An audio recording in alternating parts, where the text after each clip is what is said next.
for the next chapter. Yeah, I was just about to come find you. Let's see what it says.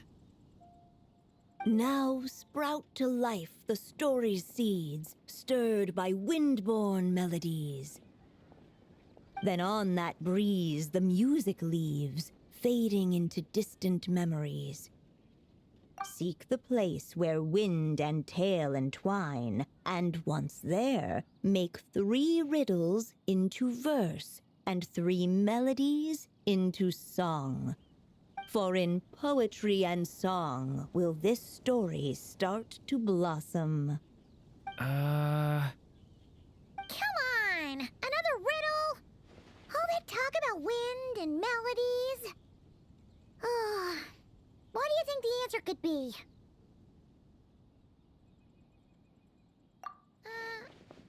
Oh! Care to elaborate? Wind? Music? Poetry? Tone-deaf bards gotta know the answer. You mean Lord Barbados? Albedo introduced us when I first arrived in Mondstadt. I mean, someone like me was bound to catch his eye sooner or later. It's better that it's out in the open anyway. Now, how should we track him down?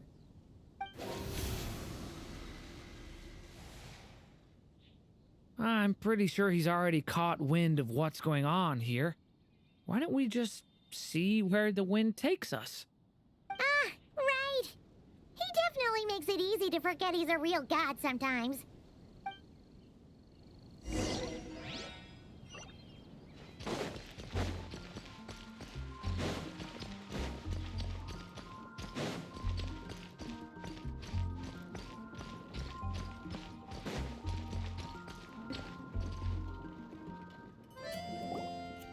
Traveler, Paimon! What a sight for sore eyes! Ah, and the little dragon from the fairy tale world. I heard your voices calling out to me on the wind. Something about needing help with a riddle? Sorry to disturb you, Lord Barbados. Disturb me? Not at all! To tell you the truth, I'm just as curious about this riddle as you are. Let me take a look.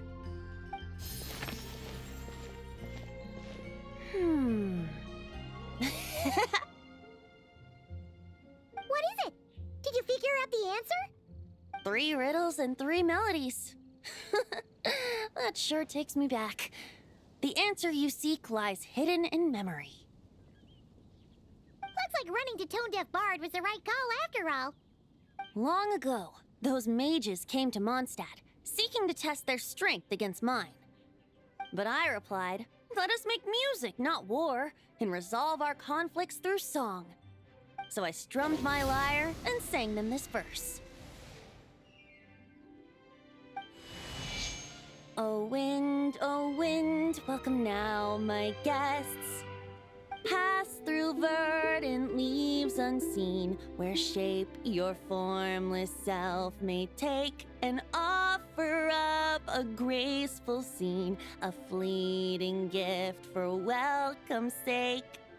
Leap at the edge of a sea of clouds, where land meets sky and sky meets ground. There frighten off the noisy crowds and bring my guests a calm profound. Fly beneath the stars up high, where mortal noise is swept aside, that my dear guests with starry eyes may share the dreams they hold inside.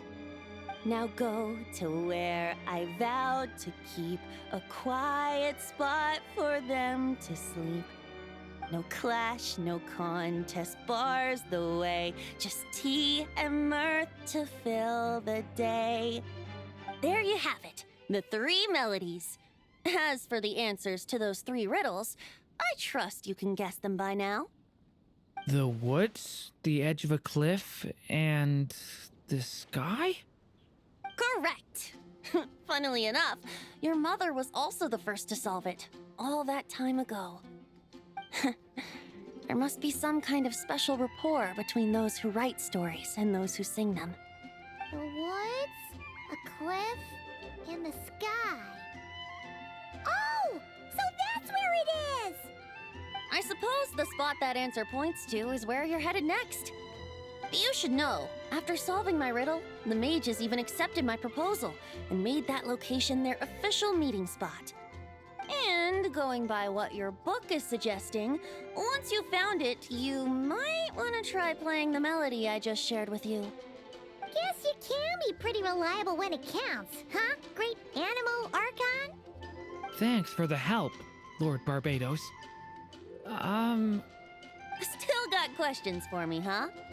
Yeah, you must have read countless tales in your time, being a wandering bard and all. In your experience, why might an author consider a story unfinished? Unfinished? Well, I guess if there's something left to accomplish in the story, or, oh! If the last line goes, "To be continued." Huh? Wow, your helpfulness lasted for like 1 second. In all seriousness, I would think the answer to that question lies in your mother's story itself. It's not my place to pry any further. All right then, we should get going.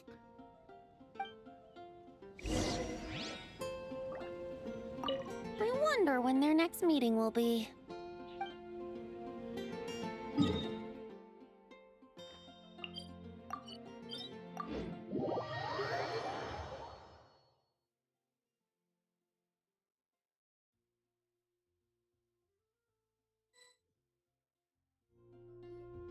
Okay, we're here!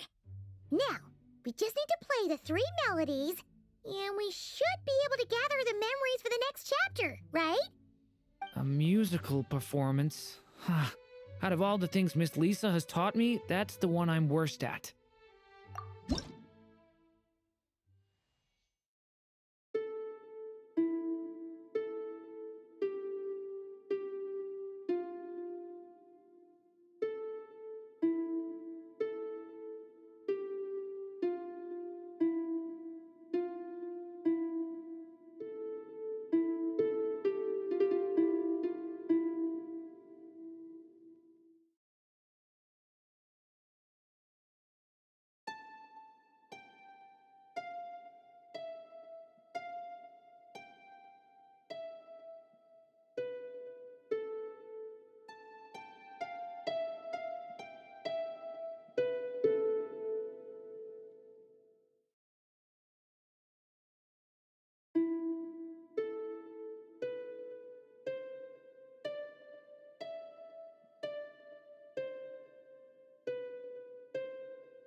Even a war that shook the world could not halt the witches' gatherings. Yet even so, with the passing of time, 3 of their teacups no longer came to be set. The witches did not linger long in sorrow, for the Story Witch had brought glad tidings of her own. Born was her dragon child, safe and sound. Her fellow witches offered up their blessings, eagerly debating how to celebrate the child's birth.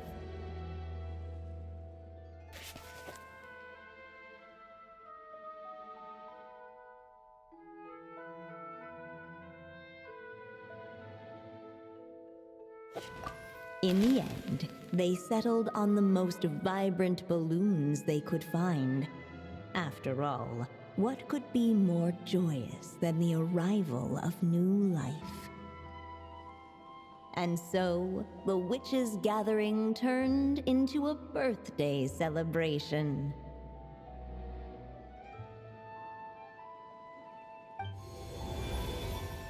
So, we're back in the story world, huh? As if from nowhere, new guests appeared at the witches' table. Perhaps they too had come to celebrate the dragon child's birthday. Yet while everyone else was busy thinking about what kind of gift to offer, these three seemed to have come empty-handed. Hardly the recipe for a warm welcome to a birthday party, now is it? A gift? Hey, what's this all about? We only just found out this was a party. While the guests voiced their complaints and grievances, perhaps they should have been wondering what kind of gift to give instead. So, we need to bring a gift to advance the story? But where are we supposed to get something like that? Perhaps it would be a good idea to have a look around. Why didn't you just say so?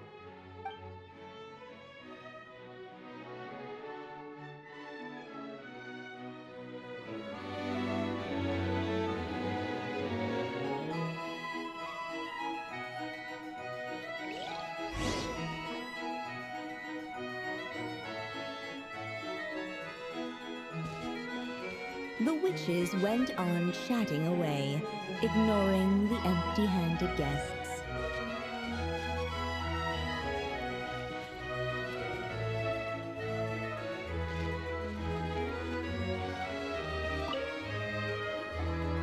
Hey, is that the other Durin? Hey, Mini Durin! Nope, no reaction. Seriously, did he doze off at his own birthday party? Brought to life by the witch's magic ink, the dragon child played with animated glee each time the tip of her pen danced across the page. Yet she could not spend all her time writing. For the upcoming witches' gathering, she had no choice but to set down her pen. But before doing so, she wrote one last line. So did the child drift off into blissful slumber. Huh, that's a bit convenient. Strange. I don't remember ever being at any of the mages' gatherings. When exactly was this birthday party supposed to have happened? No wonder you don't remember. From the looks of it, you were probably fast asleep at the time. The witches went on chatting away, ignoring the empty-handed guests.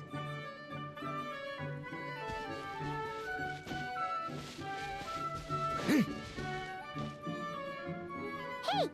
could we use these as gifts, maybe? At last, the guests found something to give the dragon child. Guess that's a yes then. Which one should we go for? Still, the guests wondered, what kind of gift might the little dragon really want? Should they put a warrior's sword in his hand and send him out on an unstoppable quest to save the world? Or perhaps a wandering hero's slingshot and the promise of a life of endless, uncharted adventure? Or maybe even a scholar's tome and the chance to take on all the world's unsolved mysteries. Okay. Wow. That's a lot of pressure all of a sudden. Oh yeah. Technically, we're actually picking a gift for you. So, which one would you prefer? You want me to choose? Wow, this feels kinda special. How come? For as long as I can remember, I've spent most of my time living in the stories my mother created. I always thought my mother had everything written out for me already, just like the toy figures in Constellation Metropole. What I wanted to do with my own future. Huh. That's something I've never really thought about. What did I want back then? Ah. This is the first time I've ever asked myself that question. Sounds like this is the perfect opportunity to answer it then. It's been a while since you left Simulanka, and after everything that's happened, it might be about time to start thinking about your future. Then let me give it some thought.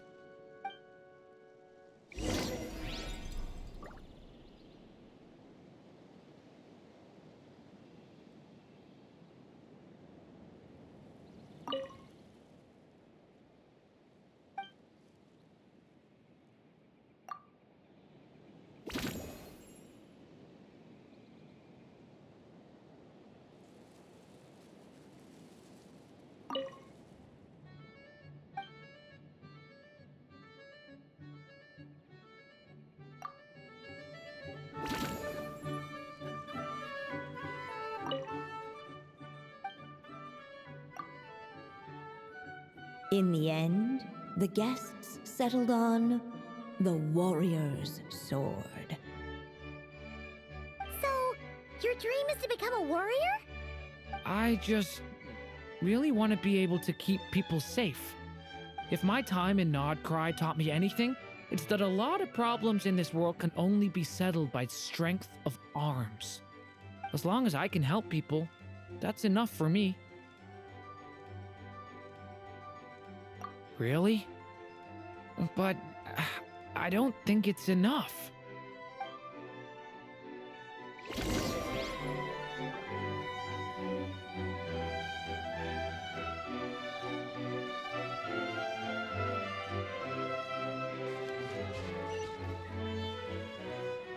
Alright, they should let us in now that we've got a gift, right?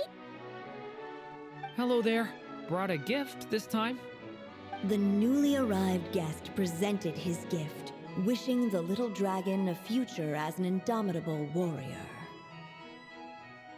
Accepting the guest's blessing, the Story Witch invited him and his friends to take their place around the table. Finally, she could introduce them all to her dragon child, telling all in attendance about the moment of his hatching, and of course, the name he'd been given. It was then that the Seer Witch, diviner of the stars, withdrew her gaze from the heavens and turned a sorrowful glance upon the little dragon. You gave him the same name as that evil dragon? That's right. But the life I intend for him shall be very different. What folly to love so blindly. For as you must know, a name is the mirror of destiny itself. He who bears an evil dragon's name must also inherit the fate of its previous owner. His fate has been foretold. Then I'll rewrite it. The witches at the table fell silent, for they knew the Seer Witch's words had never once proven wrong.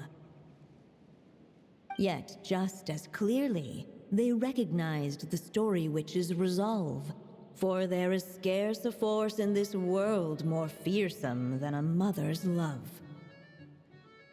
At last, the Merry Witch stepped forward, dispelling the uneasy silence. So be it. Then we'll all lend a hand. Together, we shall rewrite this child's fate. You mean to defy one of the fundamental rules of this world? I refuse to be shackled by such rules. Besides, this is a witches' gathering, is it not? What could be more fitting a subject for this occasion than to defy them? Oh? Sounds like an interesting experiment. I suppose, were we to succeed in this endeavor, we might bring a touch of wonder to this otherwise dreary sky of stars. The Merry Witch finally talked them all round, just like she had done many times before. Warm and strong as the sun she was, so much so, in fact, that those who her light shined down upon had no choice but to bask in it. And so the witches readied their gifts, 3 marvels of the cosmos. For this child, I shall decipher the ravings of the heavens and lay bare before him the trickery of fate. For this child, I shall leave a formula powerful enough to unravel the very origins of this world, that he may seek another solution for the conundrum of his life. For this child, I shall call upon wondrous magic to make possible his impossible wish. All the Story Witch had was the pen in her hand, yet with the love that flowed from it, she resolved to bring forth a marvel of her own. For this child, I shall leave behind the last story I will ever write, and with it, a path to an ending yet untold. With the witch's blessings given and received, the little dragon's fate at last began to turn. In the midst of the dragon child's birthday celebration, the seer witch proclaimed her prophecy. The child had been given the evil dragon's name, and with it, the burden of its fate. But hearing this, the Story Witch vowed to rewrite it all, for such was her love and resolve. And so the other witches offered their gifts in turn, marvels as rare as any in the cosmos. Together, they sought to test one of the fundamental laws of this world, in part to support a mother's love, and in part to sate their own curiosity. Oh, and I almost forgot. Our new guests came bearing blessings of their own. Who knows? Perhaps this extra bit of courage might be all the little dragon needs to change his fate.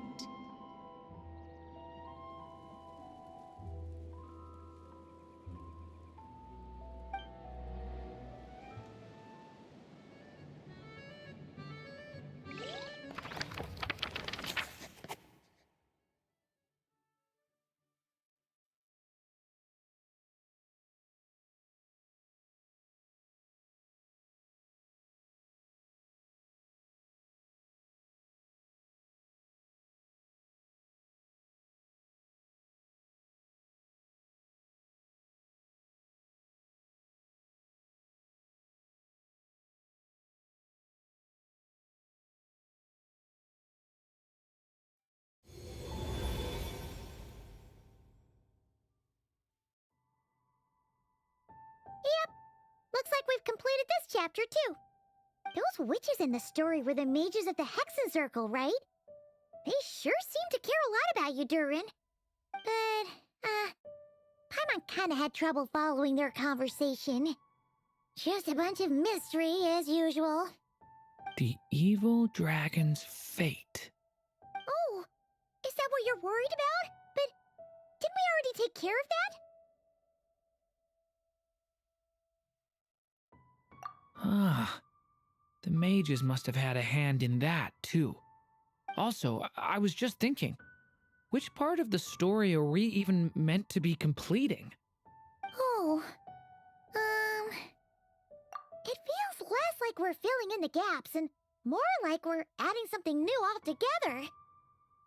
But we use the ink, right? And the book hasn't given us any more clues, so that must mean our task is complete. At least for now. Yeah, I guess we're doing something right. Maybe I'm overthinking things. It's just, this is my mother's final wish, so I don't want to mess it up.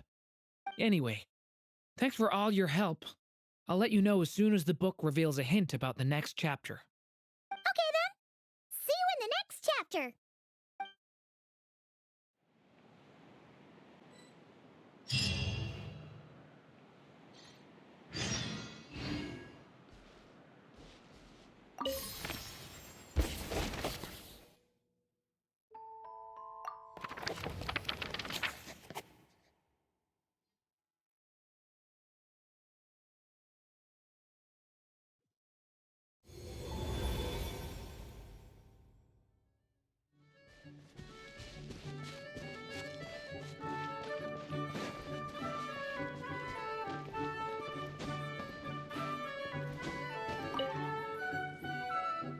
of late, the tricksy witch has nearly the entirety of the snowy lands in her grasp. Now none but the Tsar can command her submission. Such a pity that she can no longer spare the time to join our gatherings. Tell me, does the Wander Witch still roam among the stars? Who can say how long we'll have to wait for her return?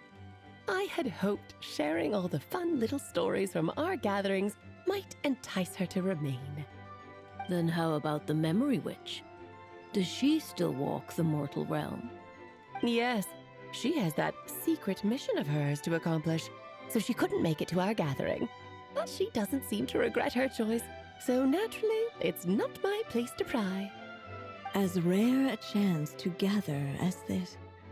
And yet, almost half of us are absent. Cheer up. At least you came with good tidings. I suppose I'm just feeling a little sentimental. After all, there will come a day when I, too, am among those absent at these gatherings.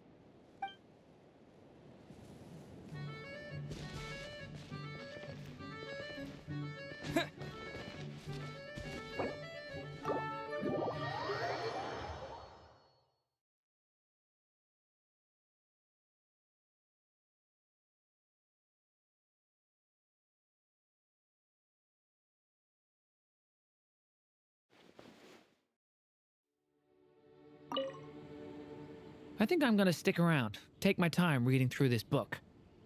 If you feel like jumping back into the story, just come find me.